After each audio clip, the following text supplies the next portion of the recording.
kelmadii roo gaban uma raacinaya inta musharaxay gudoomiye ku yiraahdeen waxa xisbiga cid hadaan nahay aan halkan ka cadeynayna in taageerayaal xisbiga cuda oo ka baxay aanay haba yaraatay jirin habeen hore TV-ga qaranka waxa laga soo daayay taageerayaal leeyri waxay ka baxeen xisbiga cid waxaanay ku beereen xisbiga wadani markii aan dabagal ku sameeynay waxaan ogaanay dadkaas inay yihiin dad ka shaqeeya dawladda oo lagu khasbay inay TV-da soo fariistaan imakada waxa la soo sheegayaa dadkii leeyri yimaada meesha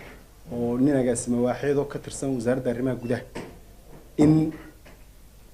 gabadhiisii reerkiisa ay ma waayeen dabadeed leeyri waa laga hiriyaa shaqada maadaama ay xafladda ka soo qayb gali weeyeen shacbiga reer Soomaaliland waxaan u cadeynaynaa inaanay taasi jirin waxa kaloon uga digaya shacbiga reer Soomaaliland in kamaradaha dadka aroosyada ah iyo dadka meherada iskuursanaya ee had iyo goor goobaha hudhalada isugu yimaada inay iska ilaaliyaan kamaradaha lala soo dhaxgalayo